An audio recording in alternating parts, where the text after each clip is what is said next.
New York, California Dynasty Talk. We're in our episode 3 now. Just keep motoring along. We're going to continue to discuss rookies. Up deck is wide receivers. So it's good to have you back, Ralph. We missed a week, but we're just to be here. Yeah, just way too much turmoil, I think, for us to record last week. Just so much stuff, so much pressure. It just really wasn't, I think, worth the effort to sort of dismiss what's been going on lately. But since that sort of died down, I mean, I'm ready to get going on this. And so I'm going to fire away at you. First question. Why do you think wide receiver, especially since, so many are just absolute busts? I mean, you could go back to Laquan Treadwell, who's done nothing in the NFL. It was one of the top wide receivers off the board in, 2017, 16, something to that effect. 2016, yep. Why do you think they're so hard for scouts to get to know, get to project? What's going on with these wide receivers and sort of the difficulty for them to sort of, this is our guy? What's going on between, say, the college ranks to the pros? I think a lot of times what happens is that we take a look at these prolific receivers at the collegiate level, guys that come into the league with these tremendous stats, 100 receptions, 115 receptions, and we kind of fall in love with all of that and the volume that comes with it. However, you got to see, what types of receptions they are. In other words, did they make these plays in tight coverage? Did they have to beat somebody off the line? Were they double covered? And I think a lot of times in college, obviously, a lot of players don't have to run a full route tree. A lot of times players do not play in a pro system that usually asks their receivers to do more in the offense. And so I just think, these factors contribute to receivers kind of being lost when they reach the pro level, because coaches in the NFL, they don't have a ton of time to really develop you. It's either you got the skills or you got the instincts, you got the ability to learn and the work ethic to learn. And that's not something that can be developed overnight. And unfortunately, in the NFL, a lot of times they're not going to wait for you. They're not going to give you 4 years. If you don't show, and especially if you're a 4th, 5th, 6th round pick, if you don't show something by your 2nd year or your 3rd year, a lot of times these guys are out of the league. Yep. So, I mean, and you mentioned Laquan Treadwell. There's one player, and this guy looked tremendous at Ole Miss. They even gave him the nickname Megaquan. He was wow. That impressive in the SEC. But, again, you take a look at some of these recent draft flops. Sammy Watkins was a top 5 pick in 2014. Kelvin Benjamin went in that same draft. Kevin White, Nelson Aguilar, Philip Dorsett, Corey Coleman, Josh Doxson, Laquan Treadwell, Corey Davis in 2017. These were all first-round picks. And for one reason or other, they just, things never worked out for them. A guy like Corey Coleman, what is he now, on his 4th team? He's somebody that never mastered the nuances of the position. And then you have Corey Davis, somebody who had the size, had the ability to run and to jump, but he just didn't see a lot of press coverage at the college level. And when you're playing against a lot of bigger, stronger cornerbacks, defenders, safeties at the next level, things kind of change a little bit. And so he's not nearly as dominant as he was at the collegiate level. Yeah, and I think that's a big misnomer for, I don't know, for a lot of scouts, but you get these statistics, and Corey Davis blowing it up with SMU. Well, that's SMU, and the competition is not really there.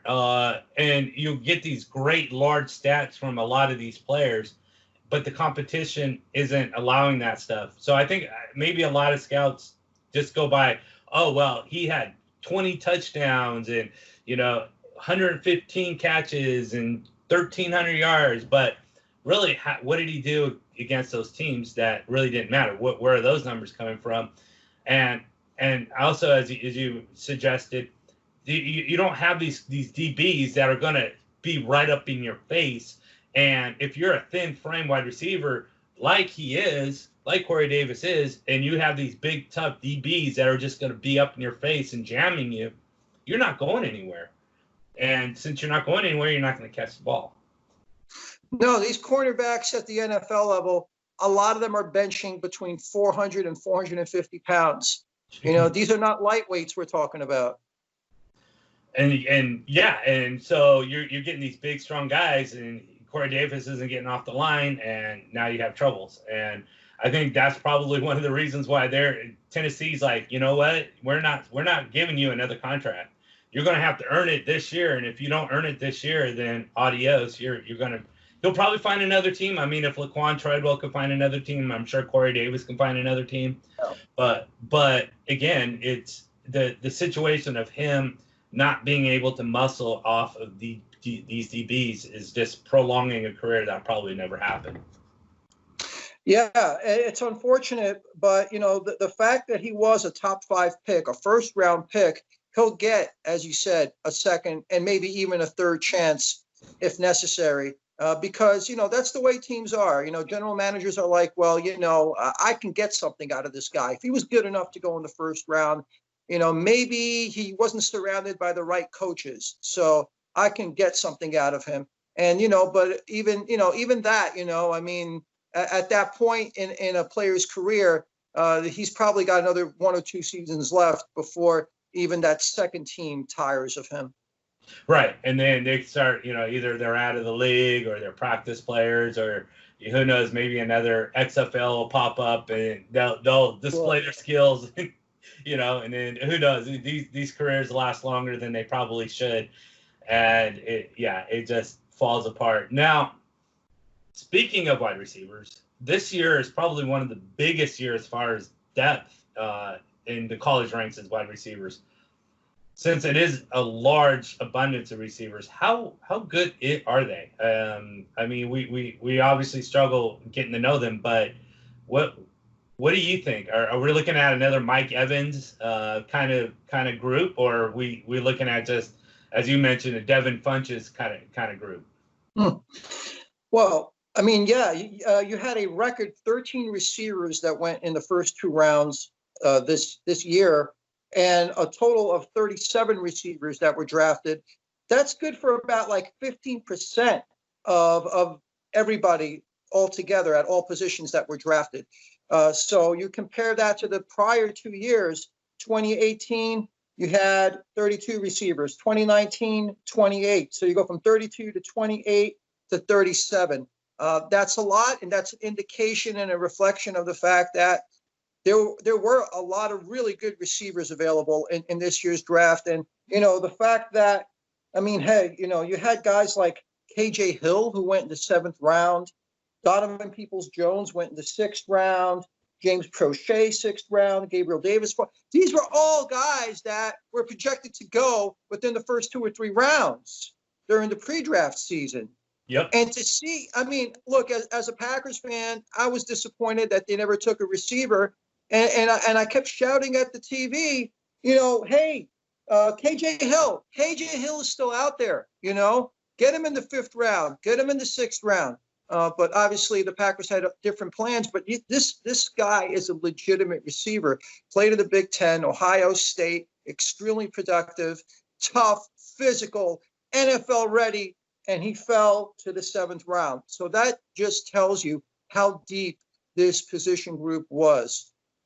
And you mentioned Donovan Peoples-Jones, who came in to Michigan as a 5-star recruit, a wide receiver, and we don't know. I mean, obviously he didn't produce, and again, we're looking at production at college level, but was that more because of the quarterback, or more because, you know, his 5-star ranking was completely just off, and he should be more of a 2 to 3-star athlete? Well, the other part of the equation with some of these players is you don't know what happens behind the scenes in terms of the player interviews and some of the off the field stuff. Now, I don't know exactly what happened with Donovan Peoples-Jones. I didn't hear anything extremely negative about him, but I did hear that he might have turned off some decision makers, and that might have contributed to him falling to the spot, where he was ultimately drafted. Yeah, yeah, and that'll definitely narrow down your perspectives. If you're like, I only want to go here and there. We'll see. I mean, Baker Mayfield was a superstar rookie year. Last year, not so much. And so he does have some room. I mean, there's outside, of course, of OBJ and Jarvis Landry, there really isn't anybody that could press for time receiving department. And so he does have an opportunity to be a third receiver on that team.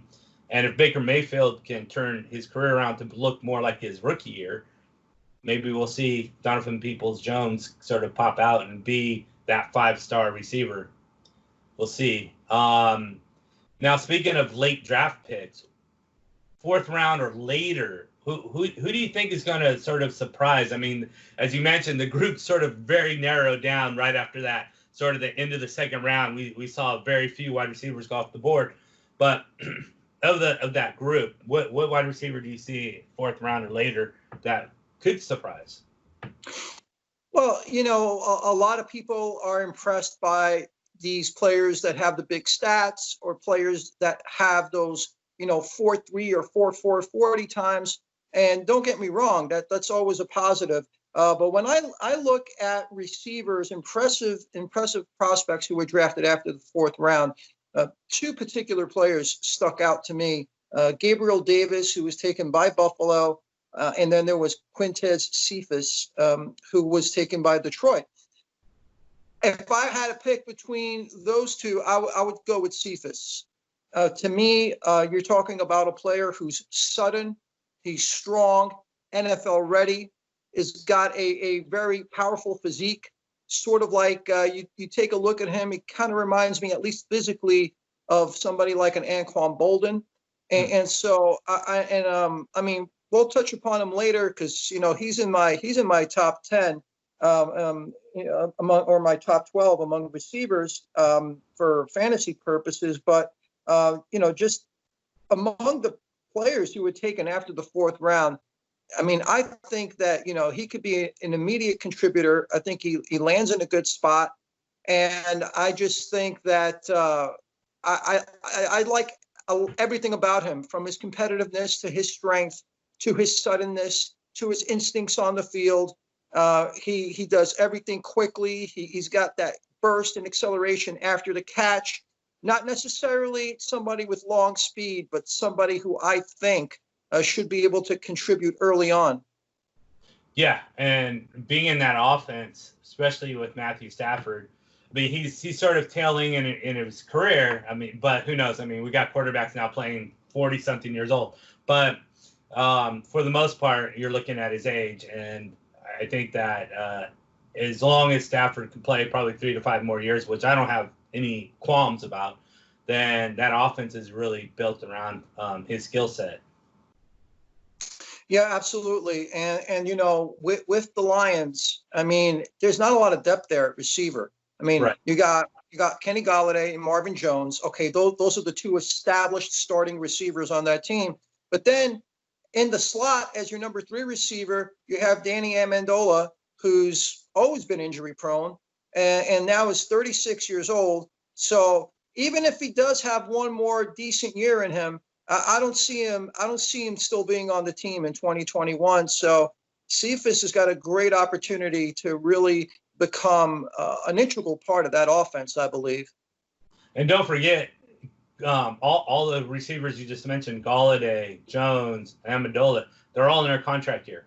I mean, I would assume that Golladay, they're going to keep Golladay, of course, but Jones and Amendola, I don't see them keeping. So, he's moving up regardless, either this year or next year.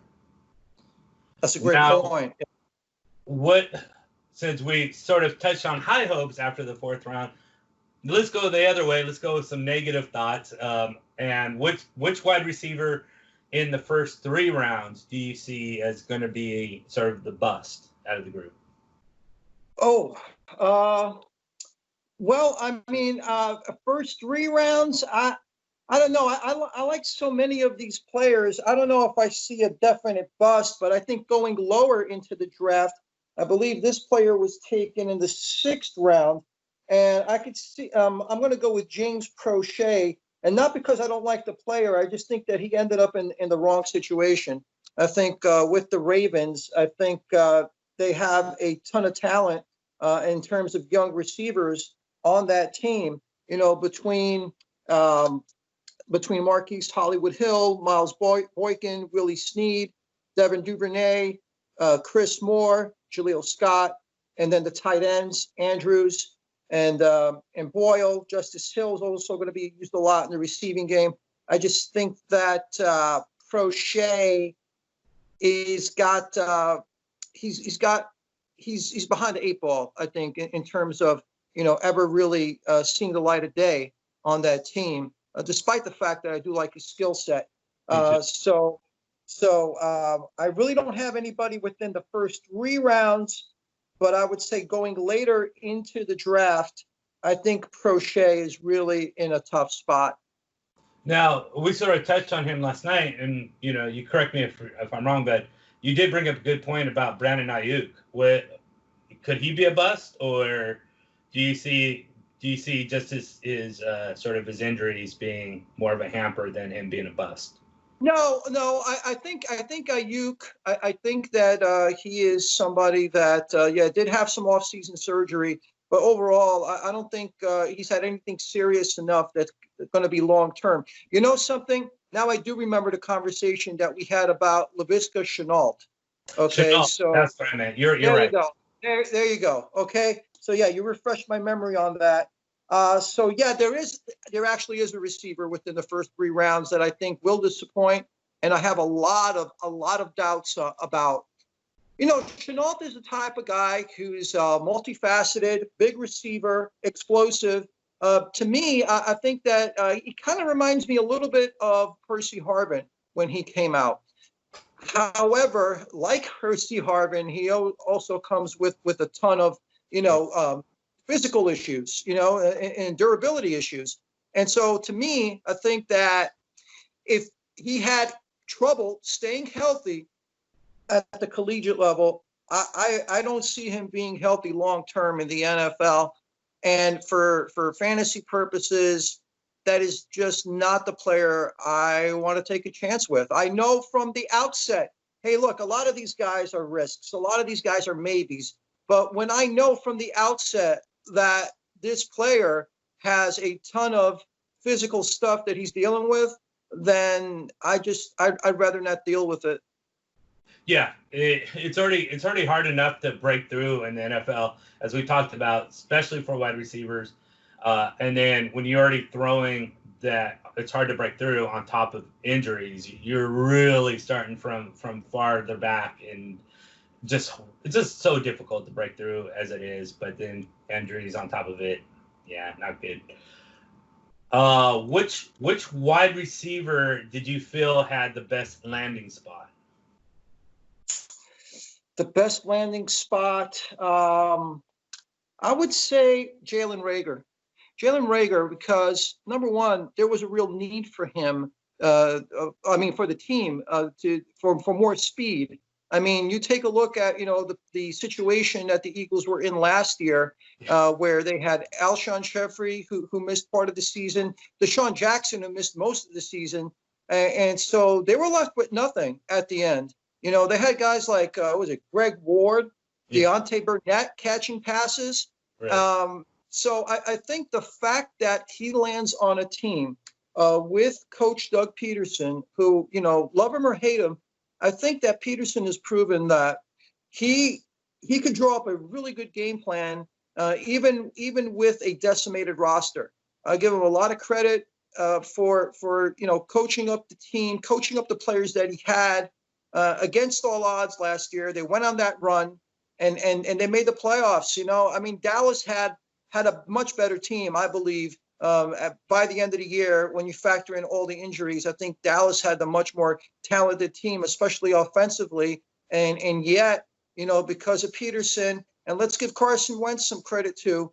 I think that they soldiered on, they made the playoffs, and now with a player like Jalen Reagor, who I think is arguably the most explosive player in this draft, I think that this is where talent meets need, and I think that he lands in the ideal spot, especially because, I mean, you can make an argument that either Jeffrey or Jackson or Reagor are going to be the number one receivers, but what do we really know about Deshaun Jackson? I mean, when he tried coming back from his injury last year, he went back down again. Yeah. And Jeffrey's getting up there in age. So very easily, I think Jalen Reagor could end up being that number one receiver in his rookie year. And then the fact that he plays with Carson Wentz, and look, I've given Carson Wentz a hard time in the past. He's been a little hot and cold, but overall, I mean, he's top 10 in deep ball accuracy. In 2019, he was top 10 in deep ball accuracy, and he was sixth best in deep pass attempts, according to Sports Info Solutions blog.com. So I think that when you have a quarterback that is able and willing to put the ball up into the air, and you have a player like Reagor with his deep speed, I think that that's a great fit for the player. And overall, I expect a lot of good things out of Jalen Reagor. He might be a little hot and cold in his rookie campaign, but I think overall the fit there, he's going to have the opportunities to really shine, I believe. And he's going to be learning under two great wide receivers in both Jackson and you just said his name, and I Jeffrey. Alshon Jeffrey. Right. Mm-hmm.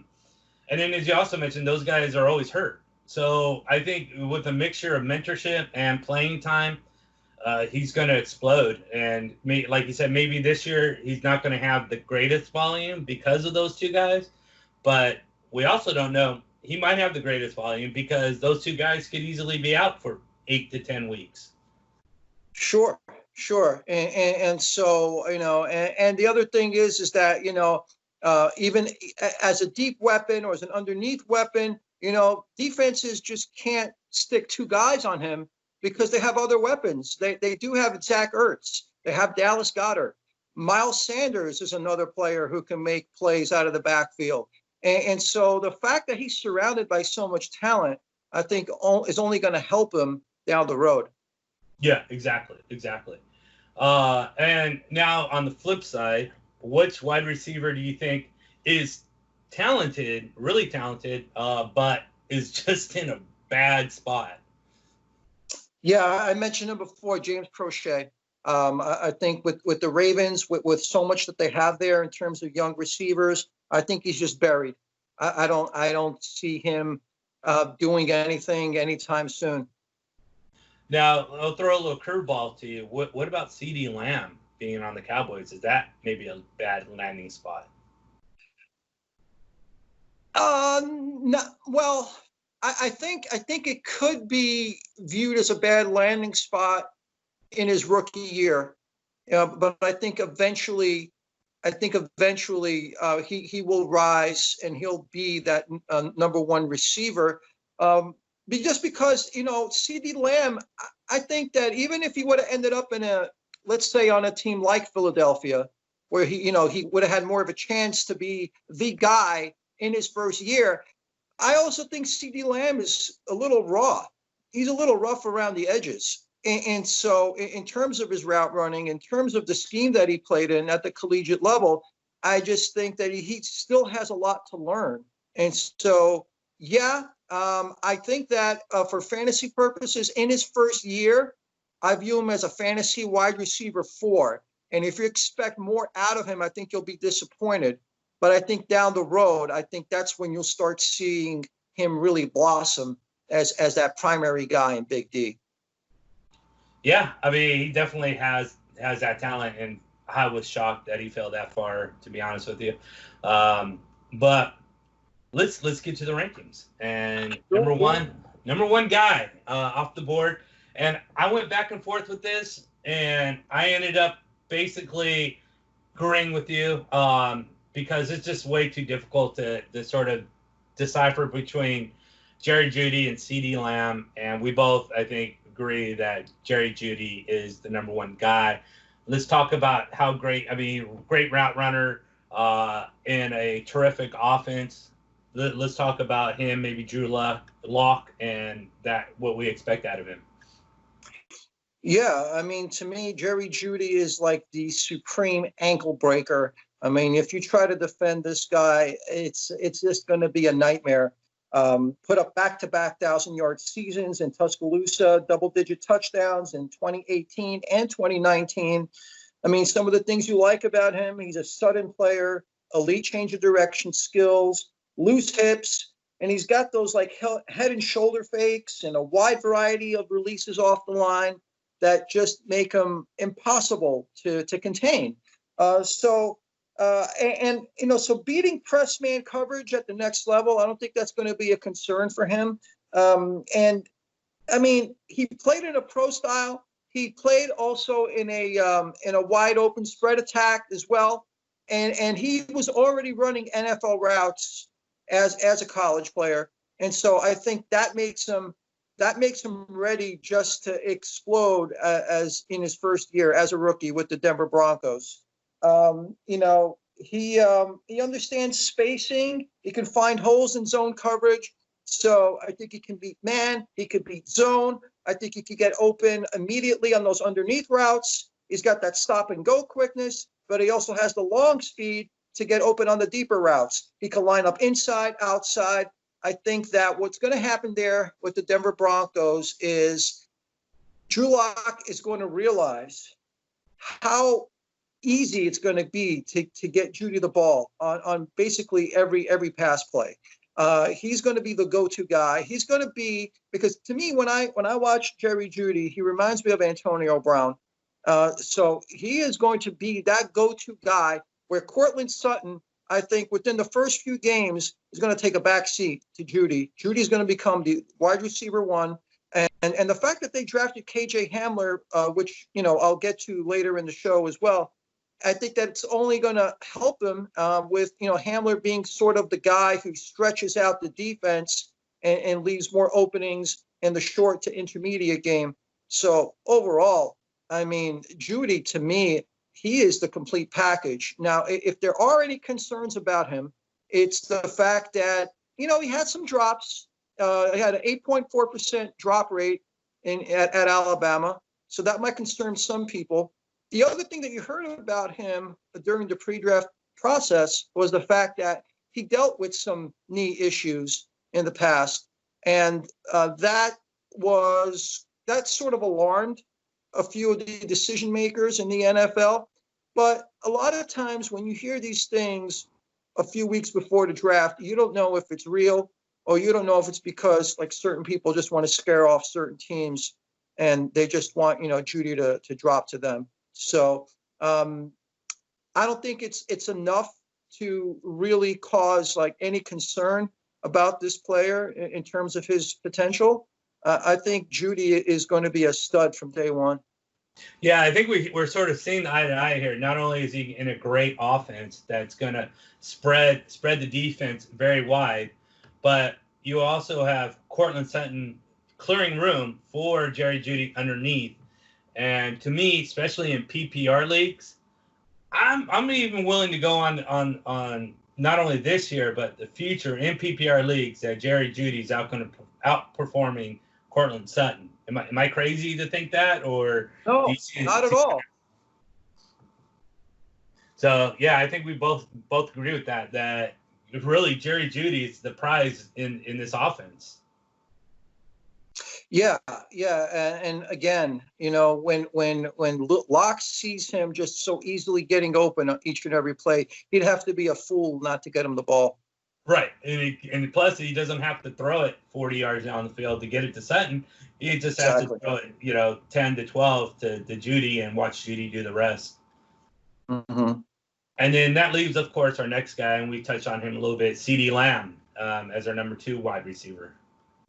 Yeah, CeeDee Lamb, a big play receiver, averaged an astounding 21.4 yards per catch at Oklahoma on 62 grabs in 2019. Smooth, effortless. After the catch, he's got breakaway speed, good length, 6'2", 32 1/4 inch arms.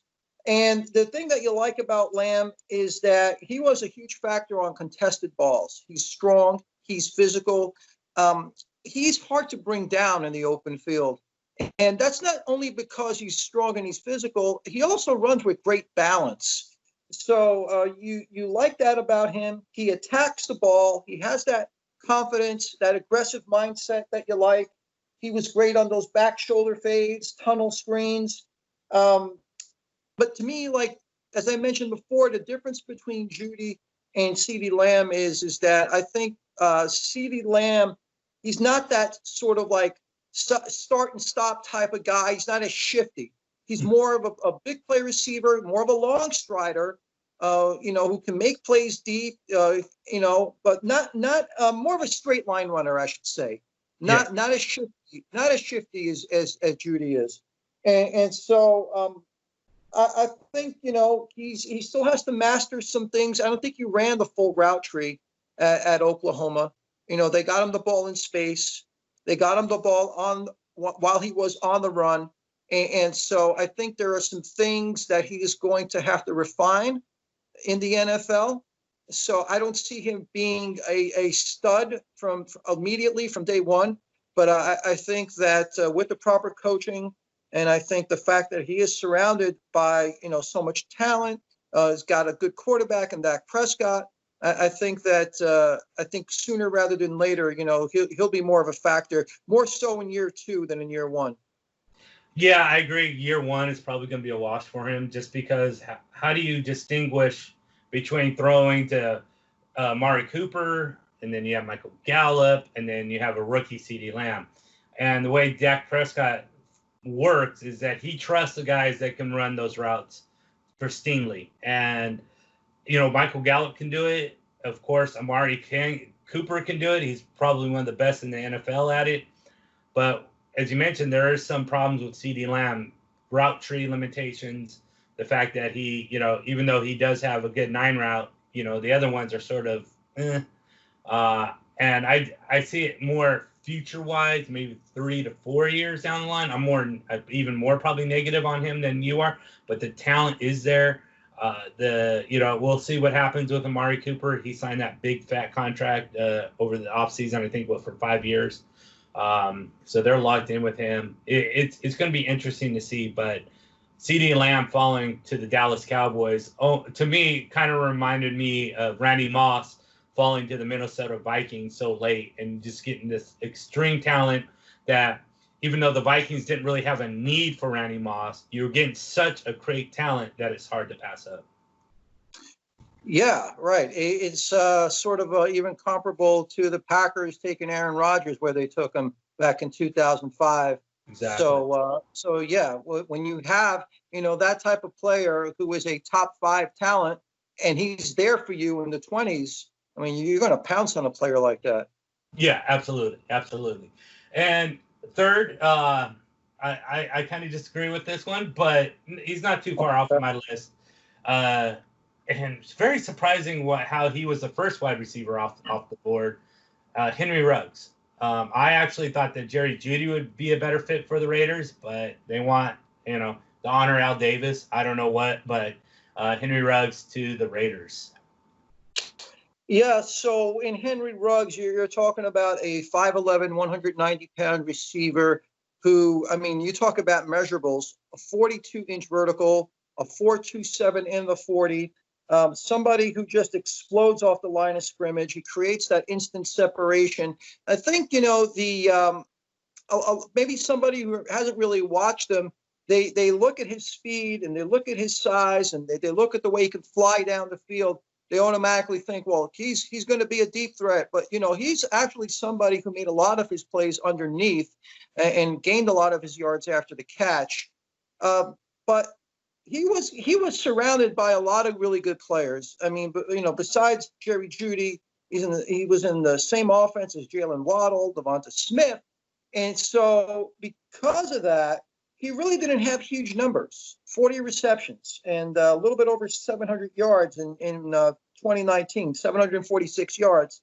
So I like though the fact that he lands on a team that really needs him to produce, and they need him to emerge quickly because they don't have much there out in Oakland. I mean, Tyrell Williams, actually Antonio Brown was supposed to be their number one guy, before he went nuts in the preseason. And so, those plans were dashed immediately. Tyrell Smith, though, was supposed to be the number one guy once Antonio Brown was out of town. And Tyrell Williams, I should say, was a guy who dealt with foot injuries throughout the year and really hasn't come close to being the big play receiver they thought they were getting with the 6'5", former San Diego Charger, LA Charger. And so I think that, Ruggs, though, I think that he's going to have some competition there for targets still, because they do have Hunter Renfrow. They do have Darren Waller, who's there. But I do think that they do have a need for his big playability. So he's going to see opportunities. He's going to see the field right away. So am I telling you that he's somebody that you could start every week as a rookie on your fantasy squad? No. I think that he is more of a boom or bust guy. But I think eventually, I think he's smart enough. I think he's a hard worker, and I think he'll only get better because of that work ethic and because of his skills. The thing that really bothers me, though, about him is his quarterback, Derek Carr. Captain check down, Derek Carr. Last year, what was the stat on him? Ranked 30th in attempts of 20 yards or more. Yeah. I mean, to me, when you have that type of play it safe type of quarterback, that doesn't lend to big stats for any receiver. And so I think Ruggs is somebody that, maybe you might want him as your wide receiver 5 on your fantasy team in his rookie year. But I think until he doesn't get a better quarterback, he's not going to really reach his potential. But the upside is there. And he's going to play a big role with this team for years to come, barring any catastrophic injuries. So that's why I have him at number 3. Yeah, I the reason why I don't is because exactly what you just said is Derek Carr. I mean, here you guy does explosive, has some ties. People have chirped a little bit about how he could remind people of Tyreek Hill. That's how explosive he is. And you have noodle arm Derek Carr, and I don't see it. I don't know if this is going to be the last year of Derek Carr, and Gruden's just going to say, okay, we're already moving away from you, so we'll get this great CeeDee Lamb, have him develop, and then come sophomore year, Carr, you're out of the field, out of the picture, and we'll have a guy with a good strong arm at the quarterback position. I don't know what Gruden's plans are, but for me right now, Carr is the quarterback. And until that happens, I just see such a restriction on his production. I just don't see him being anything outside of just a guy until that happens. But on the bright side, if you're a Raiders fan, I think this is going to be Derek Carr's make or break year. I think that if he doesn't elevate his game this year, I think the Raiders are going to be in the market for a new quarterback. And, as we mentioned in prior shows, I think 2021 is going to be a better year for quarterbacks. And so if you're an owner of Ruggs, I think you do have that to look forward to. I don't think the Raiders are going to sit on their hands and put up with another mediocre season from Derek Carr if he doesn't step up in 2020. And I agree. I totally agree with that. We'll see. We'll see what happens. But yeah, just a little too risky for me to put him that high. But he's definitely the top 5 wide receiver for me. Next up, we have the guy from Minnesota, and I'm kind of surprised because he will fill in for Stephon Diggs. He's going to replace him, but he doesn't have really the speed of Stephon Diggs. He's more of an intermediate guy. But then you have, of course, Adam Thielen, who's an intermediate guy, and Irv Smith, who's an intermediate guy, and Kyle Rudolph, who's an intermediate guy. To me, this really didn't make much sense for Jefferson, but maybe you have more of an insight than I do on the situation. Well, if you're a Vikings fan, and here's a player that not a lot of people talk about, somebody who stepped in and did make some plays was Olabisi Johnson. So maybe he could be that sort of speedy guy, the shiftier, speedy guy can get downfield. So, but overall, I do think that Justin Jefferson ends in a great situation with the Minnesota Vikings. The fact that Diggs isn't there, I mean, they really don't have a lot of players to throw to. I mean, you mentioned Kyle Rudolph, and to me, he's always been one of the more overrated tight ends out there. A guy who struggles to even average, 10 yards per catch. I mean, he's never had 1,000-yard season. And so I think, the guy I'd be more excited about there as far as tight ends go is Irv Smith. But to get back to Justin Jefferson, 6'1", 202 pounds, very long arms, 33-inch arms. And he was Joe Burrow's main man at LSU, 111 receptions. And you like the fact that he's really tough. I mean, he was willing to take a hit on a lot of those routes over the middle. But he's skilled at getting open versus zone coverage, where he has to find those openings in front of the safeties and behind the linebackers. So he's very savvy. You like that about him. And, the one thing that here's the big conundrum with me with Justin Jefferson is he ran a 4.3 in his 40 at the combine, but then you watch him play and he didn't always play that fast. So he didn't always generate a ton of separation despite that 4.3 40 time. So that is something that would concern me a little bit if I were a Vikings fan. But again, there is that big void that needs to be filled with Stephon Diggs. And, I see Justin Jefferson just being a productive slot receiver. I think he's going to get a lot of volume. And I think right off the bat in his rookie year, I think he should be able to catch 60 to 65 passes, 800 yards, 5 to 7 touchdowns. So now, does that mean he's going to end up being a star in years 2, 3, and 4? I'm not so sure about that. I think he could be a very solid player. Maybe he could be another Adam Thielen. I could definitely see that. But I think that if you're looking for somebody that's going to be productive from day one among this rookie crop, I think Justin Jefferson is the safe bet. I think, for instance, if I were to compare him to a CeeDee Lamb or a Henry Ruggs, I think probably most weeks I'd be more willing to start Justin Jefferson just because he is the safer player who I think is going to see more looks on a week-to-week basis. Yeah, and that's the thing. I just don't see the consistency there because you have both Thielen and Jefferson playing the slot, and then on top of those other guys, then you throw into the fact that this team is going to be running the ball like 70% of the time. I just see that sort of that volume just being really constrictive for him. Now, maybe if, Thielen, I think Thielen's like 31 years old, and maybe they're sort of seeing the end of the line of him, then that could open up a whole great field of opportunity for Jefferson. So he's another wait and see kind of guy, but obviously I think he's one of the most talented receivers, and he's in my top 5 as far as receivers. I think he's more at 5 than inside that, but it's more to do with the fact of how much volume he's really going to get than talent.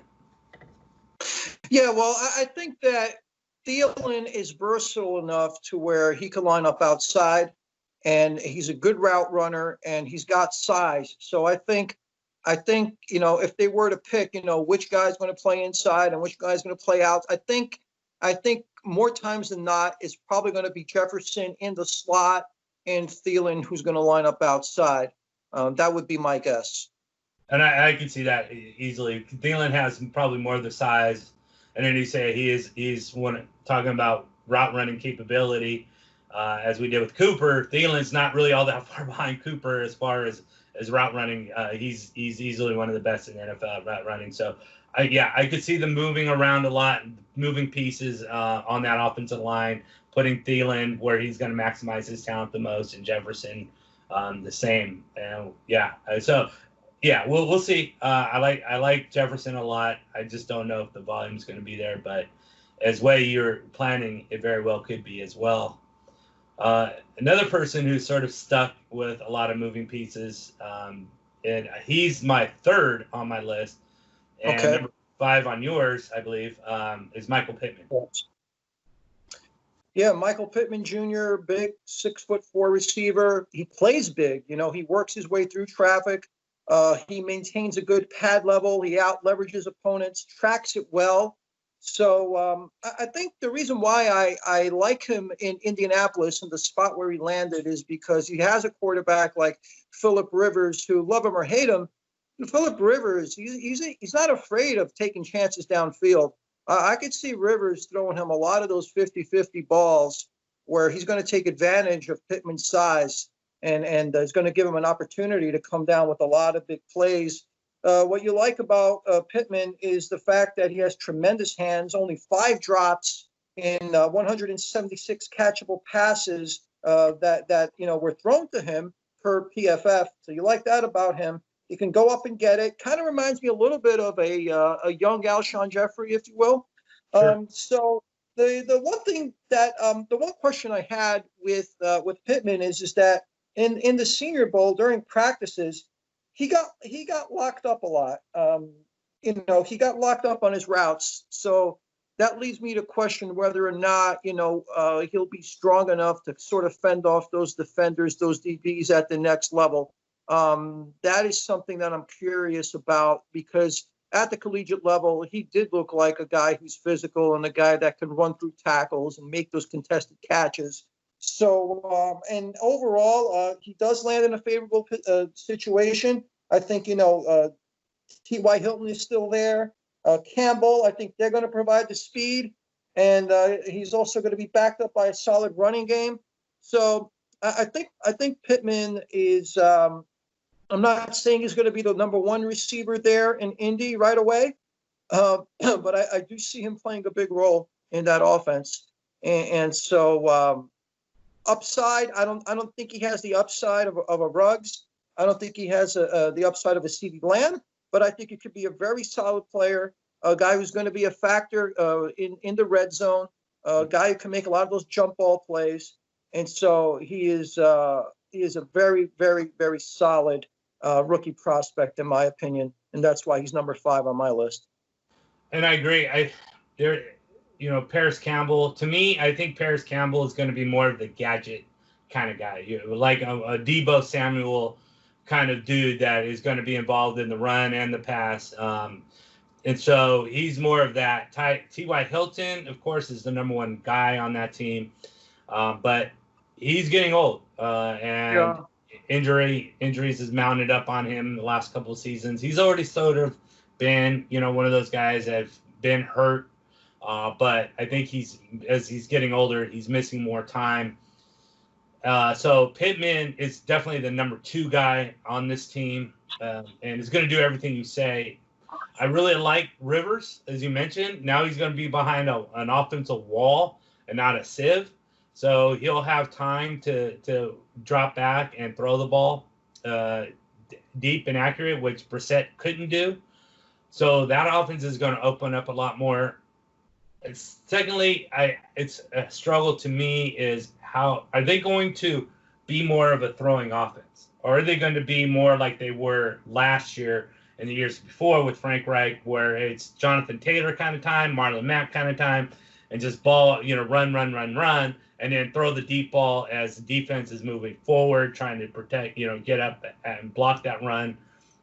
I don't know. We'll see. But I think that's probably where Michael Pittman is restricted, is that you have T.Y. Hilton as a number 1 guy on a running team, and, how much volume Pittman's going to get. But in the future sense, I see him moving over as the number 1 guy, taking over T.Y. Hilton, especially in a couple of years when Hilton's going to be like 34, 35, and probably not even in the league. But as far as right now, in the first couple of seasons, I see him being more restrictive.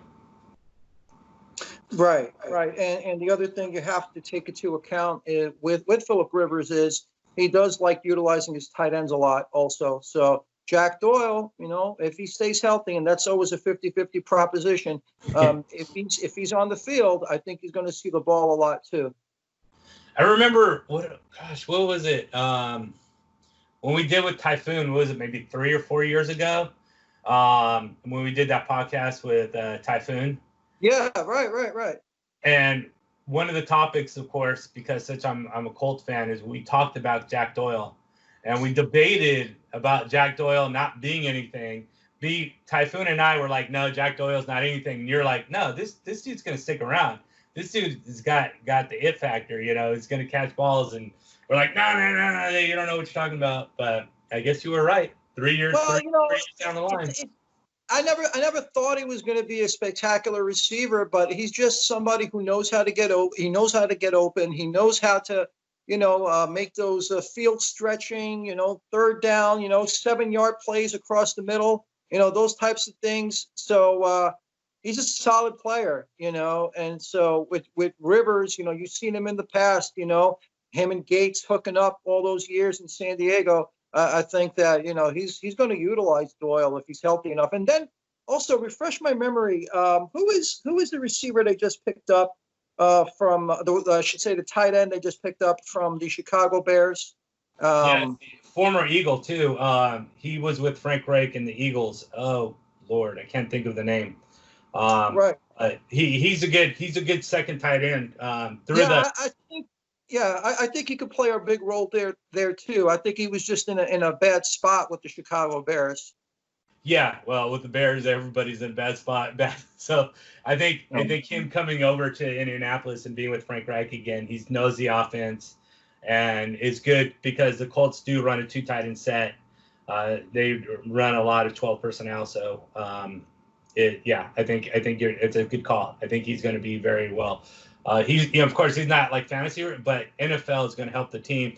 And when you help the team, that helps your fantasy squad with your other players. And of course, we'd be remiss if we didn't mention Nyheim Hines. He's a player that, who knows? I mean, maybe he could catch 60 balls this year if what they're saying is accurate. I mean, he's going to be somebody. I mean, and we've seen Rivers utilize those running backs as well. I mean, I remember not only with Austin Eckler, but when Danny Woodhead was with the Chargers. He used to see the ball a lot. And don't forget Danny Sproles as well. Right. So, yeah, I mean, everywhere he's gone from his litany, you see all those sort of tiny running backs that are not really good at running the ball, but are much better out of the backfield catching passes and doing damage with it. And that's sort of the Nyheim Hines kind of guy. He's going to catch those dump-offs and do a lot of damage. Absolutely, especially because, Rivers, if he sees a little pressure, he's not going to run around. He's just going to dump it off to the nearest guy. And so, yeah, he's not going to go for running the ball. That's for sure. And now on number 6, I believe. Number 6. We touched on him a little bit. Jalen Reagor. Yeah, Reagor, to me, I remember now, when I was writing articles about the Packers, trying to speculate, trying to guess, trying to predict who they were going to draft, which receiver they were going to bring in. To me, like one of the things that I always that I've written about often is the fact that they never really found that replacement for Randall Cobb.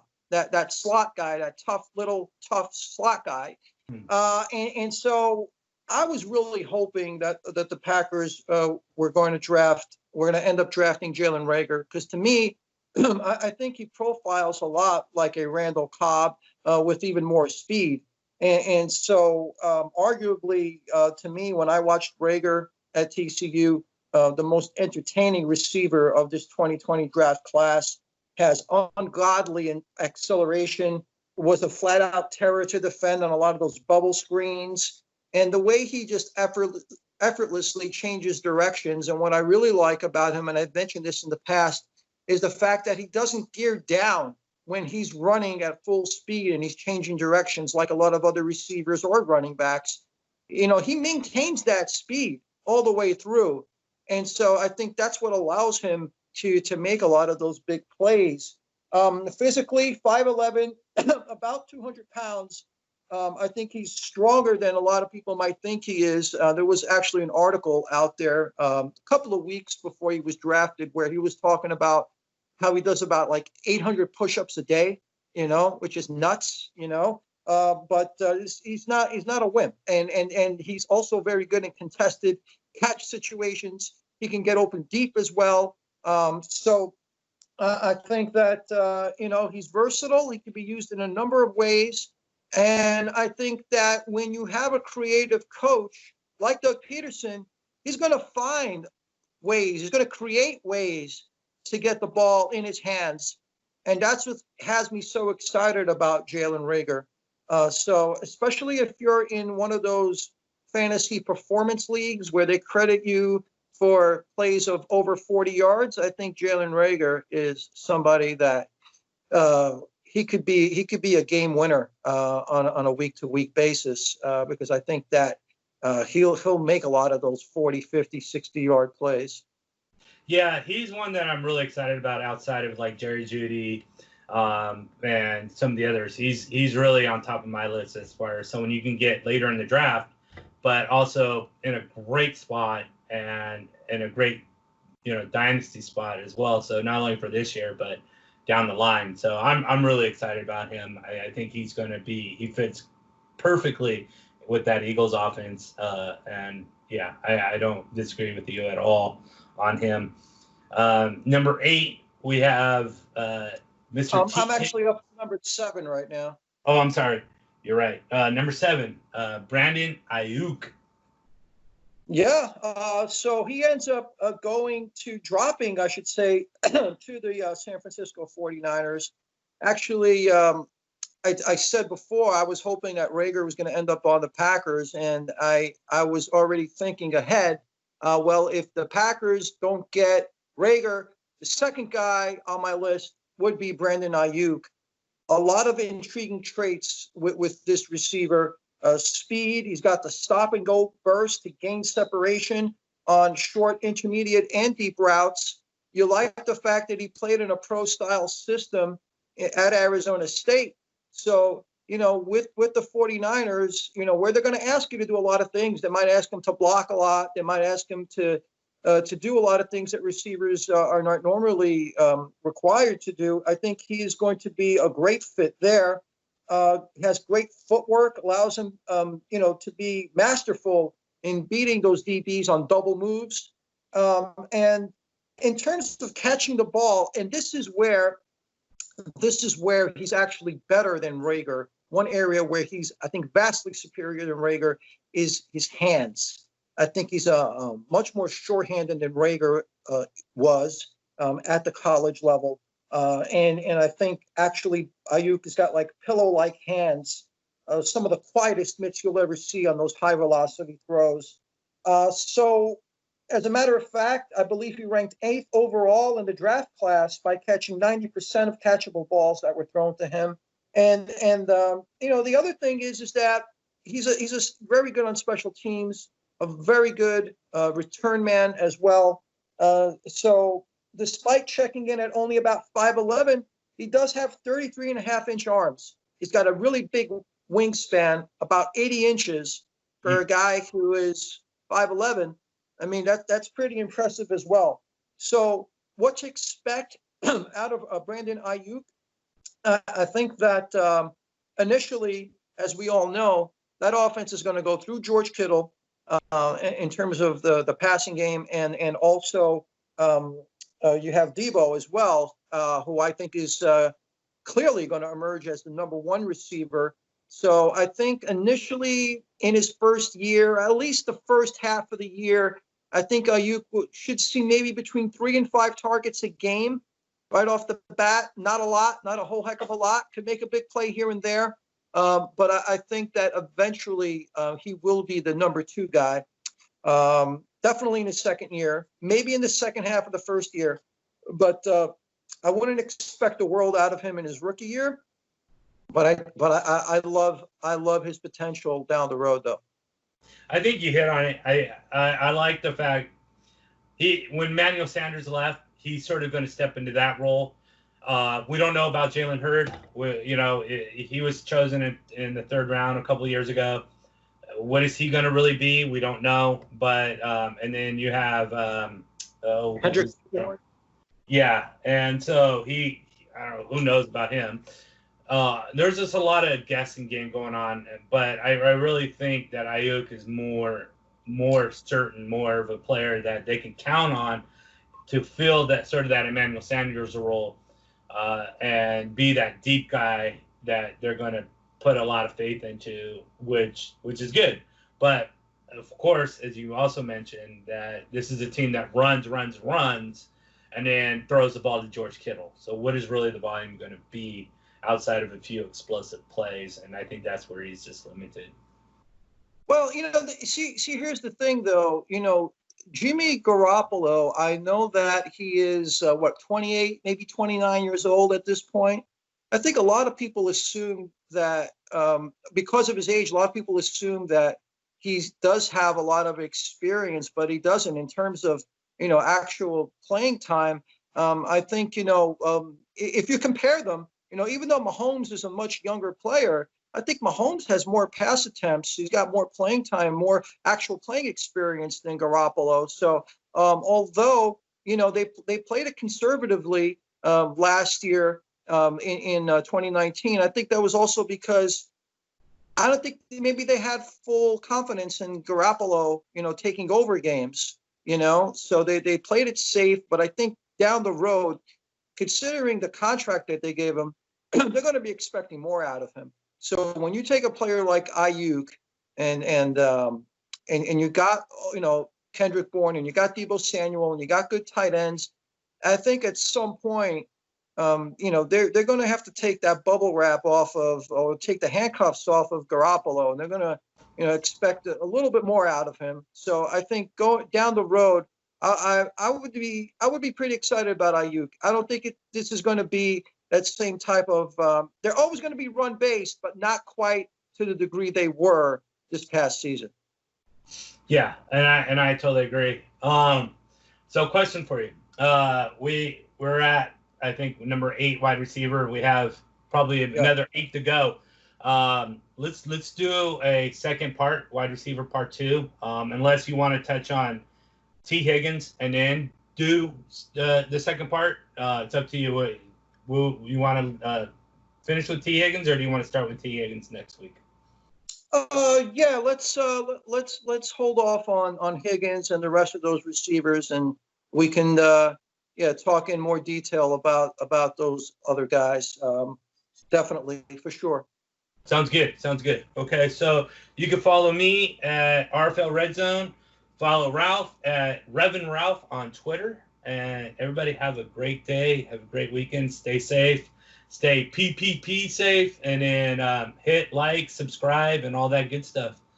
All right, Ralph. Take it easy, man. I'll see you on the social media.